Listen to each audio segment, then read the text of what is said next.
Ever since the Fatal Frame series moved to Nintendo platforms, North America has been, for a lack of a better term, screwed by this change. Nintendo of America didn't seem to have any enthusiasm for the series, and while Europe and Japan saw releases on the Wii, those in North America haven't. As a big fan of the horror genre, I always felt slighted by this. Fatal Frame was a series I followed on the PS2 and Xbox, so I was very familiar with the style of gameplay and type of horror it was, and was always fond of it. So when it was announced that Fatal Frame Maiden of Blackwater was coming stateside, I was very hyped by this, and it quickly became one of my most anticipated Wii U releases of 2015. So was it worth my long wait?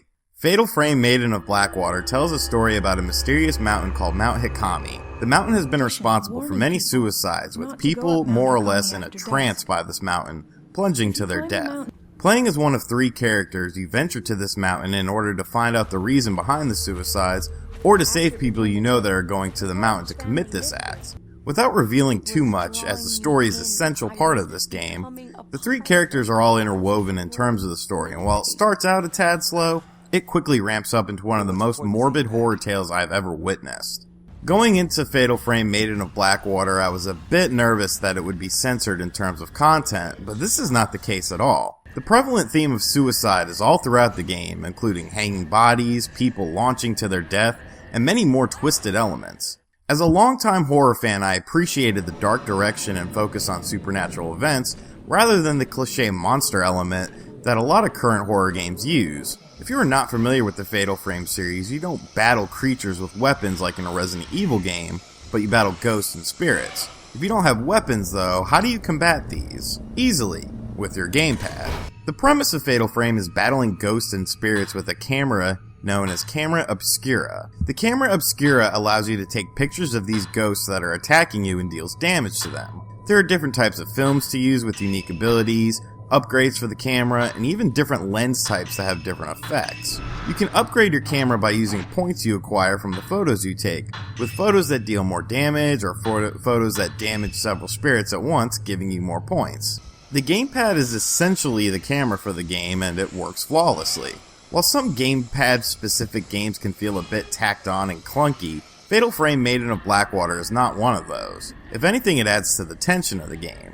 The game tends to move at a slow and brooding pace, with the atmosphere being top-notch, so when it's time to use the camera, bringing it up to the screen like you would a real camera and positioning it to battle these entities is just riveting. If that's not really your style, you can use the analog sticks to take pictures as well, but I feel that the gamepad as the camera is a much more satisfying experience and helps draw you into the game more. The gamepad has full rotations for longer shots, which is needed in taking pictures of the environment to get trails of the people you're trying to follow. Following the spirit trail is essential, and it makes the game experience a little bit more streamlined and linear. I once again feel it adds to the game. Where I usually like an open world aspect, Mount Hikami is a massive mountain with tons of areas to explore. While you might want to explore a certain area and be disappointed that it's not on the trail, eventually you will go to that area, so don't worry. One unique aspect I liked was that after defeating certain spirits, you can touch their spirit, which gives you points, but more importantly, it gives you insights into how they became a ghost.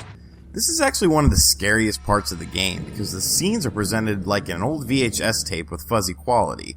One of the most disturbing moments I've ever seen in a video game or any sort of media period was one scene that involved the Shrine Maidens and someone attempting to kill them, and I love the way it was presented to the player. Another great part of Fatal Frame Maiden of Blackwater is the length of the game.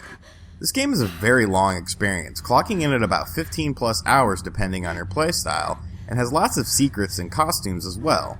While you might not be keen on revisiting the game right away after completion, it packs a great punch for the dollar amount.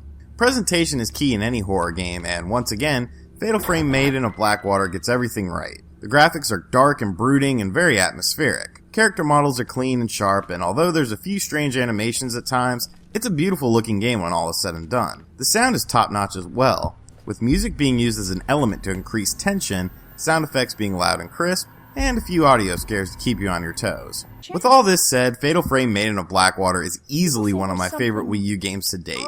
It feels like an old school horror game but has modern twists such as gamepad use and HD graphics to make it stand out in the gaming world today. It's a shame that this game didn't get a physical release, because I fear that it might hurt sales of this game. Fatal Frame Maiden of Blackwater is a must-own title for Wii U owners, And horror fans in general might want to pick up a Wii U just for this game.